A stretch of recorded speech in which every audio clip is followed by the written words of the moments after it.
हमारे सभी दर्शकों को सादर प्रणाम। जय श्री कृष्ण। आज तुला लग्न के बारे में चर्चा करेंगे। तुला लग्न की कुंडली में सप्तम भाव में राहु है तो उसके क्या फल होंगे।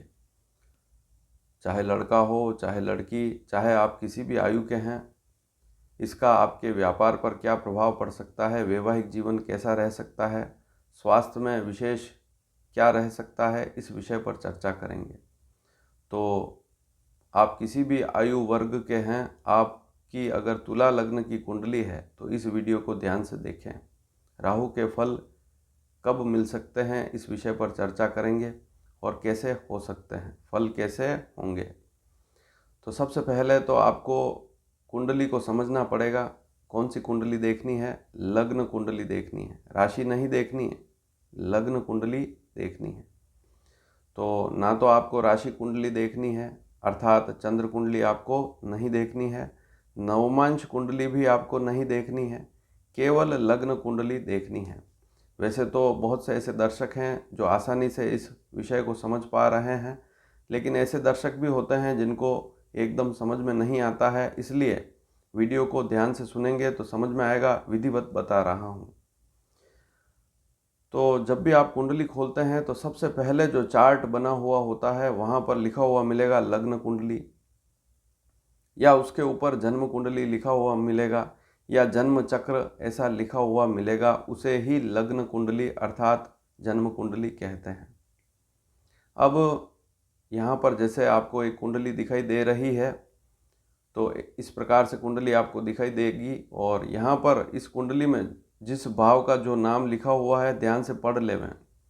जहाँ पर प्रथम भाव लग्न लिखा हुआ है वह हमेशा लग्न प्रथम भाव ही कहलाएगा। जहाँ सप्तम भाव लिखा हुआ है वह सप्तम भाव ही कहलाएगा। और जहाँ पर पंचम भाव लिखा हुआ है वह भाव हमेशा पंचम भाव ही कहलाएगा। तो आपकी जो कुंडली है उसमें पंचम भाव लिखा हुआ नहीं होता है, वहाँ पर कोई न कोई अंक लिखा हुआ है।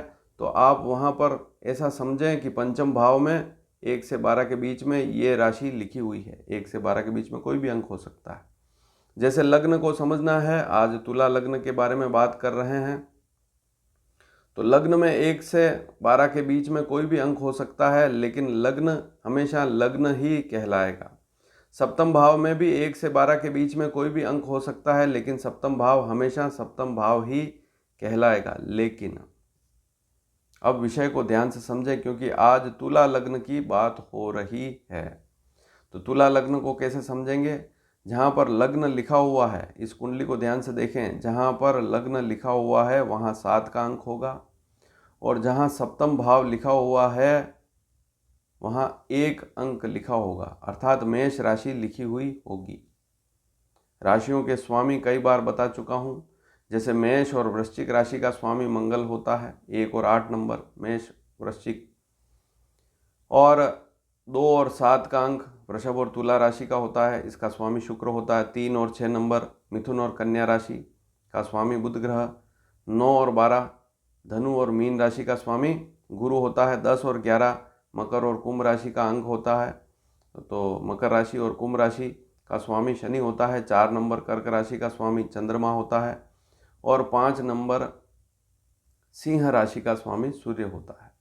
तो यहाँ पर हमें लग्न में 7 का अंक दिखाई देगा, सप्तम भाव में 1 का अंक दिखाई देगा, अर्थात लग्न का स्वामी कौन सा ग्रह होगा? शुक्र। तुला लग्न की कुंडली में आज तुला लग्न की बात हो रही है, तो लग्न का स्वामी कौन सा ग्रह होगा? शुक्र। और सप्तम भाव का स्वामी कौन सा ग्रह होगा? मंगल। इस विषय को समझना भी बहुत ज़रूरी है। और कुंडली के 5वें भाव में 11 का अंक लिखा हुआ होगा, नवम भाव में 3 का अंक लिखा हुआ होगा। तुला लग्न की कुंडली में शुक्र, शनि और बुध, इन 3 ग्रहों की महादशा अगर चलती है तो बहुत अच्छे फल मिलते हैं। सबसे पहले तो इस बात को नोट कर लें। तुला लग्न की कुंडली में शनि की दशा हो, बुध की दशा हो या शुक्र की दशा हो, तो ऐसी स्थिति में वह दशा, इन ग्रहों की दशा शुभ फल देने वाली होती है। अब इसके विपरीत अगर देखें तो सूर्य की दशा है, विशेषकर मंगल की महादशा है, या गुरु की दशा है, चंद्रमा की दशा है, तो वहाँ पर उतने अच्छे फल नहीं मिल पाते हैं। मंगल की महादशा, गुरु की महादशा तो विशेष नुकसान देने वाली हो सकती है। तो यहाँ पर इस विषय को समझना बहुत ज़रूरी है कि दशा किसे कहते हैं। अब दशा के बारे में बात करें तो विंशोत्तरी महादशा देखनी है। हालांकि योगिनी महादशा भी होती है, अष्टोत्तरी महादशा भी होती है, योगिनी दशा को भी बड़ा ध्यान से देखना चाहिए, लेकिन आज बात होगी विंशोत्तरी महादशा की। तो विंशोत्तरी महादशा को ज़रूर देखें। 120 वर्ष की टोटल महादशा होती है विंशोत्तरी महादशा। वह चार्ट आपकी कुंडली में बना हुआ होगा और वहाँ पर आपको देखना पड़ेगा कि वर्तमान में दशा कौन सी चल रही है और आने वाले समय में कब कौन सी दशा रहेगी, उसको देखना बहुत ज़रूरी है। तभी जाकर फल पर पहुँच पाएंगे कि किस ग्रह का क्या फल हो सकता है। अब आज राहु की बात हो रही है। सप्तम भाव में राहु है। राहु 1 नंबर अंक पर लिखा हुआ है मंगल की राशि पर। मंगल और राहु दोनों शत्रु हैं। अब शत्रु के घर में सप्तम भाव में मेष राशि है और सप्तम भाव में राहु बैठ गया, तो ऐसी स्थिति में राहु के फल क्या अच्छे मिलेंगे, क्योंकि मंगल का शत्रु है राहु। तो ऐसी स्थिति में ज्योतिष शास्त्र में राहु के बुरे फल कहे गए हैं। बुरे फल कब मिल सकते हैं उसकी भी चर्चा करेंगे, लेकिन सबसे पहले राहु के क्या फल हो सकते हैं उसको जानें। सप्तम भाव में मेष राशि पर राहु अगर लिखा हुआ है आपकी कुंडली में, तो सबसे पहले तो कुंडली को अच्छी तरह से चेक कर लें। वास्तव में राहु सप्तम भाव में ही है, किसी और भाव में तो नहीं, और 1 नंबर अंक पर ही लिखा होगा, तभी यह फल होगा। विवाह में देरी के योग बनते हैं। सबसे पहली स्थिति, शादी में देरी हो सकती है या लव मैरिज के भी चांस बन सकते हैं। पसंद से विवाह के योग भी बन सकते हैं। परिवार से विरुद्ध जाकर विवाह करने के भी योग बन सकते हैं। किसी अन्य समाज में विवाह करने के भी योग राहु के प्रभाव से बन सकते हैं। और विवाह के बाद भी वैवाहिक समस्या रहती है। जैसे लड़के की कुंडली में सप्तम भाव में राहु है तो पत्नी से समस्या रहेगी। पत्नी का स्वभाव भी तेज हो सकता है क्योंकि मंगल की राशि है सप्तम भाव में। और लड़की की कुंडली में ऐसा योग है तो पति का स्वभाव तेज रह सकता है और पति का आचरण ठीक नहीं रहेगा तो उससे समस्या हो सकती है। वैवाहिक जीवन में तनाव वाली स्थिति यहाँ पर देखी गई है। भाई बहनों से भी उतना स्नेह नहीं मिल पाता है। इस बात को समझना भी बहुत ज़रूरी है। तो आपके जो भाई बहन हैं, परिवार के सदस्य हैं, विशेषकर भाई बहन हैं, तो उनसे भी रिश्ता ज़्यादा अच्छा नहीं रह पाता है। लेकिन यहाँ पर एक बात और समझें कि मंगल की कुंडली में स्थिति अच्छी है। मान लीजिए कुंडली में मंगल मित्र राशि पर है। मंगल के मित्र कौन है? चंद्रमा है, गुरु है, सूर्य है। लेकिन चंद्रमा की कर्क राशि पर अगर मंगल है तो नीच स्थिति में होता है। तुला लग्न की कुंडली में 10वें भाव में अगर मंगल लिखा हुआ है तो स्थिति ज़्यादा खराब हो जाती है, क्योंकि वहाँ पर नीच का मंगल कहलाता है। इसलिए मंगल चंद्रमा मित्र तो हैं, लेकिन कर्क राशि पर मंगल की स्थिति शुभ नहीं कही गई है। मंगल अगर कर्क राशि पर है तो गड़बड़ रहती है, समस्या रहती है, विवाह के बाद दिक्कत रहती है। और गुरु की राशि पर है या सूर्य की राशि पर है तो मंगल बलवान स्थिति में होता है। अब यहाँ पर एक बात और है कि लग्न के स्वामी शुक्र को भी देखना पड़ेगा। शुक्र की स्थिति क्या है?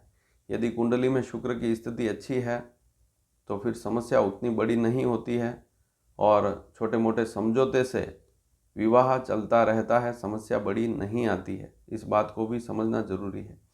लेकिन आजकल जैसे ही कुंडली देखते हैं मिलान के लिए, और मान लीजिए आपकी लड़की की कुंडली में नहीं है सप्तम भाव में राहु, लेकिन लड़के की कुंडली आ गई आपके सामने और उसकी कुंडली में सप्तम भाव में राहु है, तो लड़की वाले मना कर देते हैं। या लड़की की कुंडली में ऐसा योग है तो लड़के वाले मना कर देते हैं। इससे भी विवाह में देरी होती है। तो वहाँ परिवार का ढंग से पता करें।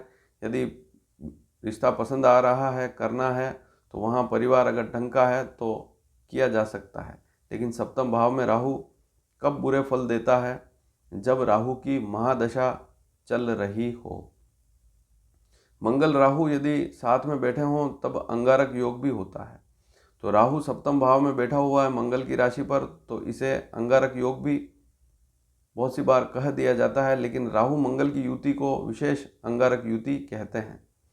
तो सप्तम भाव में राहु मेष राशि पर लिखा हुआ है तो उसे अंगारक योग कहना ठीक नहीं। अब लेकिन राहु के फल तो वहाँ पर बुरे मिलेंगे। अब सप्तम भाव में राहु है, राहु की महादशा आने वाली है कुछ समय बाद, तो स्थिति ज़्यादा खराब होती है। एक बात और समझ लें, राहु सप्तम भाव में है तो खान पान पर विशेष ध्यान देवें। यदि आपकी तुला लग्न की कुंडली है, तुला लग्न वाले जितने भी जातक हैं ध्यान से सुने, आपका वजन नहीं बढ़ना चाहिए। अगर आपका वजन बढ़ेगा तो आपको वैसे भी वजन बढ़ेगा तो रोग तो बढ़ेंगे ही, लेकिन राहु अगर सप्तम भाव में है तो गंभीर समस्या भी हो सकती है, शारीरिक कष्ट ज़्यादा हो सकते हैं। पेट में एसिडिटी, जलन या अन्य यूरिनरी रोग समस्या हो सकती है। सिर में भी रोग कष्ट हो सकते हैं, क्योंकि मेष राशि सिर से संबंधित है। चोट लगना, दुर्घटना होना, इस प्रकार की संभावना भी यहाँ पर देखी गई है। तो सप्तम भाव में राहु है और राहु की दशा अगर आने वाली है तो वहाँ पर विशेष सावधानी रखनी चाहिए। और अगर मंगल की महादशा भी चल रही है, क्योंकि मंगल भी तुला लग्न की कुंडली में शुभ नहीं होता है, मंगल की महादशा तुला लग्न की कुंडली में अच्छी नहीं होती है, शरीर पर विशेष ध्यान देना होता है। और गुरु की महादशा है तब भी स्वास्थ्य में नरमी रहती है, कमजोरी, थकान रहती है। अब यहाँ पर एक बात और है कि व्यापारिक स्थिति कैसी रहती है, तो आप साझेदारी में अर्थात पार्टनरशिप में कोई काम ना करें, समस्या हो सकती है। यदि राहु की दशा आने वाली है तो समस्या बढ़ सकती है। नौकरी अगर अच्छी चल रही है तो आराम से करें, कोई समस्या वाली बात नहीं है। लेकिन यदि व्यापारी हैं तो सावधानी आपको राहु की महादशा में तो रखनी ही पड़ेगी, अन्यथा वहाँ पर दिक्कत रहेगी। कामकाज सही ढंग से नहीं चल पाएंगे, व्यापार में नुकसान हो सकता है। तो राहु की महादशा है और राहु सप्तम भाव में बैठा हुआ है तो व्यापारिक स्थिति भी गड़बड़ हो जाती है। इस विषय पर भी ध्यान अवश्य देवें। अब ये जो राहु है सप्तम भाव में, इसकी बहुत सारी स्थितियां होती है। जैसे व्यवहार में भी इसको देखा जाता है। व्यवहार में अर्थात व्यक्ति स्वयं जिसकी कुंडली में इस प्रकार की स्थिति है उसका स्वभाव भी तेज हो सकता है।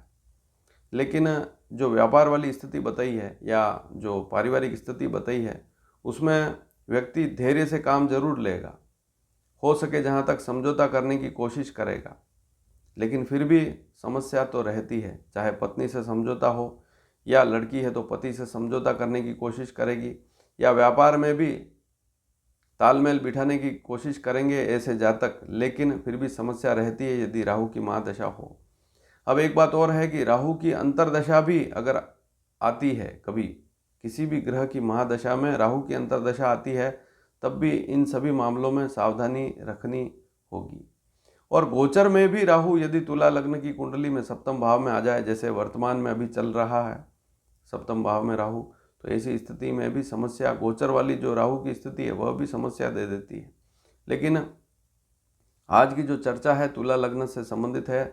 सप्तम भाव में यदि राहु है तो सावधानी रखनी पड़ेगी, और राहु की महादशा है तो मैंने आपको स्थिति बता दी है, वहाँ पर स्थिति ज़्यादा गड़बड़ रहती है।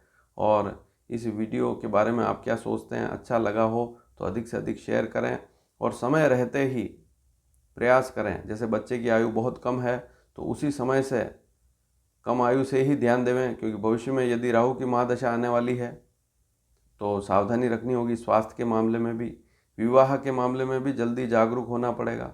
ज़्यादा देरी करेंगे तो और अधिक देरी हो सकती है। व्यापार अगर करना चाहते हैं तो सोच समझ कर करें। तो ये सारी स्थितियां पहले से ही आपको समझ में आ जाएगी यदि आपने कुंडली में इस स्थिति को समझ लिया। अभी वर्तमान में जैसे जिनका जन्म तुला लग्न में हो रहा है उनकी कुंडली में सप्तम भाव में राहु है, और राहु यदि 12 से 18 डिग्री या 20 डिग्री के बीच में है, 10 से 20 डिग्री के बीच में है, तो वहाँ राहु और ज़्यादा बलवान स्थिति में होता है। वहाँ राहु के फल और ज़्यादा अशुभ आने की स्थिति बनती है। तो वीडियो को अधिक से अधिक शेयर करें। धन्यवाद। जय श्री कृष्ण।